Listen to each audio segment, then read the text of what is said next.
Tayo sa awayang sa awayang Tito Soto at saka si si Chis Escudero, nag-aaway sila. O, pakinggan nga natin tong sasabihin ni Tito Soto. Kaya ito naman si Tito Soto kasi. Ay nang pagkayabang-yabang naman ng kupal na ito. Akala mo abogado. Hindi porket tumagal ka ng senador, so nakalamang ka na sa iba. O maaring binoboto ka ng tao kasi nga sikat ka. O pero hindi ka magaling. Mantaking mo, itong Senado doon siya pupunta sa Senado. Binoto siya ng mga tao bilang senador. Tapos aatakihin mo yung bahay mo. Sasabihan mo yung mga kasamahan mo na mas magaling ka kaysa sa kanila na lumabag sila. Tito Soto, 18 versus 5. 18 utak versus 5. Isama ka na dun sa 5, 6 kayo. Di ba? So parang binabastos mo yung wisdom nung 18 na bumoto. Overwhelming yun, sir. Hindi ka pa pwedeng mas magaling dun sa 18 na yun. Because that's ilang porsyento yun ng Senado eh. At least mga 70% yun. Yung 18, actually mga 75 to 80% nga yun eh. Ng kapangyarihan ng Senado eh. Kaya nga kayo nagbobotohan eh. Kahit ayaw nyo doon sa resolusyon o ayaw nyo doon sa panukala, pinagbobotohan nyo yun at nananalo yung pinakamarami. So ibig sabihin ganun karami yung bumoto na ibalik yung impeachment, articles of impeachment diyan sa Kongreso. Ibig sabihin gusto ng tao at gusto napagkasunduan nilang lahat na yun yung tama. Tapos sasabihin mo mali. Kapal naman ang pagmumukha nito. O ulitin natin diretso. Rules and procedures, pagkat ako'y mahigpit doon. O kaya nga dapat sana, ay noong February 5, nirefer nila sa Committee on Rules yung articles of impeachment na matanggap nila para nakakilos, mas nakakilos ang Senado, baka nagkaroon na sila ng kopya na napag-aralan na nila yan during the campaign period. And message din po sa mga senators na sinasabi niyo po na hindi sumusunod sa mga rules and procedures.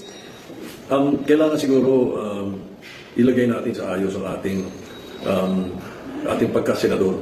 Hinalantaan na tayong bayan dyan eh. Ini-expect nila na tayo ay susunod sa mga proper decorum, sa proper ethical standards, sa proper rules and procedures na dapat sundin ng isang legislator. After po, ano po bang kaibahan ng... So public decorum daw. So parang siya lang ang matino, siya lang ang mabait, siya lang ang matalino, hindi ba? Kasi nga naman naging Senate President na siya, gusto niya ulit maging Senate President ngayon. Tapos ang masama pa nito, gusto pa nito maging Vice President. May pangarap. Kaya sisirain yung mga kasamahan dahil sa pangarap. Tandaan nyo nangako itong kumag na ito na yung sweldo niya ibibigay niya sa mga hindi daw yan kukuha ng sweldo sinabi niya na yun hindi daw yan kukuha ng sweldo tingnan natin baka naman mamaya parang yan libre mo dahil sweldo So yan ang sinabi niya. Ito naman ang sinabi ni Chis Escudero sa kanya pakinggan nyo. Alam mo, siguro tulad kayo, hindi ko alam ang ibig sabihin ng bushwhack. Ayan, sinabi kasi nito na binushwhack daw ng mga senador yung impeachment complaint. Anong ibig sabihin ng bushwhack? Di ba whack is pinatay, ganon. Yung bush is yung mga damuhan, nakatago daw sa bush, patraidor, patago na pinatay yung impeachment. Sabi nga, paano patago na ipapatayin mo yung impeachment? Una sa lahat, naka-live naman. Tsaka, documented naman lahat. Ang dami namang usapin, ang dami namang debate, may gusto muntik pa nga magsuntukan dahil dito sa pagdidesisyon na ito and ilang araw ang makalipas, nag-take oath naman tayo, nag-convene naman tayo as impeachment court. Pero yun na napagkasunduan, mantakin mo 18 laban sa 5. So yun yung desisyon ng majority. Ngayon, kung may magsasabi na mali yung desisyon, sinong magsasabi na mali ang desisyon? Yung oposisyon. Yung hindi naman oposisyon, sasabihin tama yung desisyon. So kung merong dalawang grupo na nagsasabi o dalawang grupong magkalaban nagsasabi tama at mali, so sino ngayon ang magsasabi na tama at mali? Si Tito Soto? Hindi. Si Chis? Hindi, kasi si Chis sasabihin niya, ako bilang presidente ng Senado, kung ano yung boto, ako lang nagdidisiplina sa amin lahat. Ako lang nagsisilbing pinuno, pero yung desisyon, hindi naman ako pwede makapag-desisyon mag-isa. Hindi naman ako may-ari ng puso at buhay ng mga yan. Hindi katulad ni Romualdez na ako ang magiging boss dito, lahat ng gusto ko susundin nyo kasi may pera siyang pinamamahagi. Ito si Chis Escudero, hindi. Wala siyang ganun. Wala siyang perang pinamamahagi. So paano niya makokontrol ang mga yan? Kaya wala siyang ibang ginawa kundi sumunod doon sa kanyang trabaho na pakinggan lahat ng side. Tapos may motion na ganito, may motion na hindi ituloy yung motion na yon. Hindi, itong motion na to, taas ang kamay, sinong may gusto? 18 yung may gusto.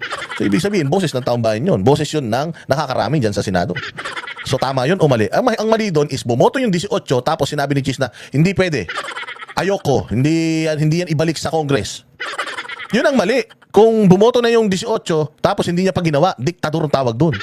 Pero kung merong resolusyon o merong panukala tapos pinagbotohan ng marami, nanalo yung ibalik sa Congress, kaya ginawa niya, pinabalik niya sa Congress kasi yun nga yung napagbotohan ng majority. Para saan pa nagpabotohan ka? Kung hindi mo rin naman papauupuin yung mga nanalo. O katulad yan, nung nakaraang eleksyon. Di ba? Sabi natin, nanalo talaga yung Duterte. Hindi pinaupo. Yan yung pandurugas sa demokrasya. At meron din demokrasya ang mga senador, kaya nga pinaboto sila. Yun ang botohan dalhin balik sa Congress Ang kinakagalit mo, Tito? Ano kung pinagdamas ko ng tama. Binuswak ko daw ang impeachment. Tinignan ko sa diksyonaryo, ibig sabihin ng buswak. Attack by surprise from a hidden place. Inatake ko ba ang impeachment? Hindi. Sinunod ko ang batas. Sorpresa ba? Hindi. Dahil lahat ng ginagawa ko, sinasabi ko muna bago ko gawin. Pangatlo, mula sa tagong lugar, bahagi ng trabaho ko bilang tagapangulo ng Senado at bahagi ng 19th Congress na pagpasahan ito sang-ayon sa approval o assent ng aming mga kasamahan. Oh. Desisyon yun ng buong upper chambers o ng upper house, which is Senate. Desisyon yun kasi yung desisyon ng Congress, walang pake naman Senate doon. Di ba? Yung pinangyayari sa kahit anong circus ang gawin nila doon, walang pake ang Senate doon. Ang pinag-uusapan dito, yung technicalities nung isinampang kaso. May problema po, sir May problema Kaya nga ibinabalik sa kanila para ayusin nila yung problema. Pinatay ba yung kaso? Dinismiss ba si Inday? Hindi naman. So anong iniiyak ni Tito Soto?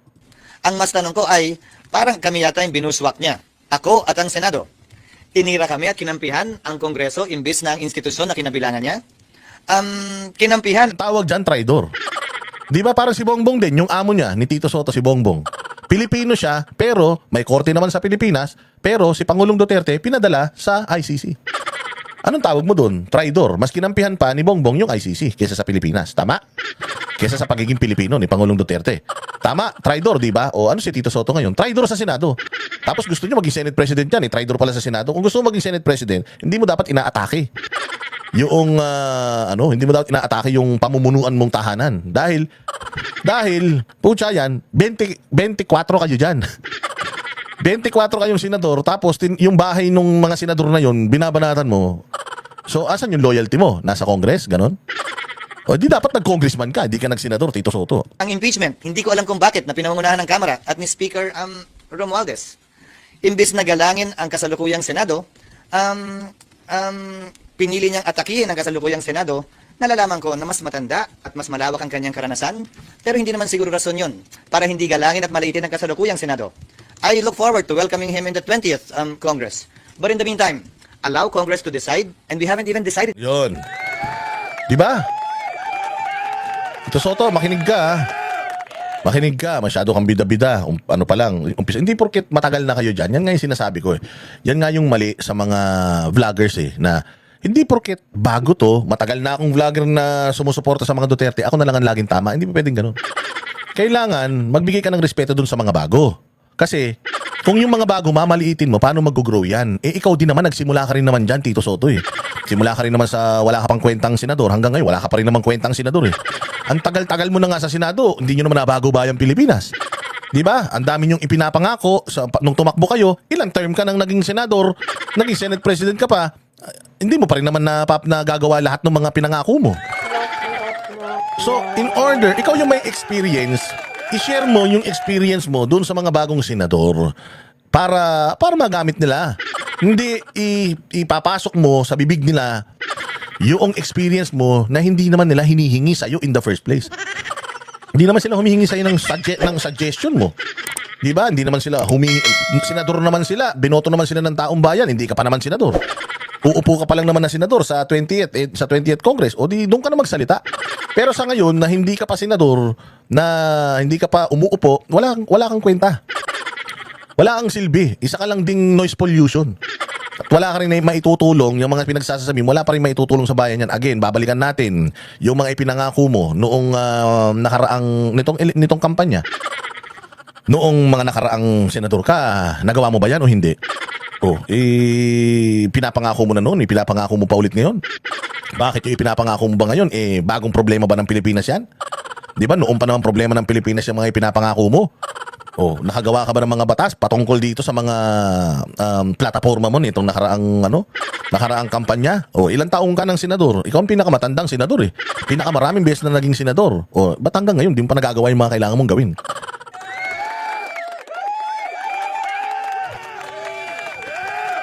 Kayo talaga masyado kayong gigil na gigil sa isa't isa, masyado kasi kayong nagbibida-bida.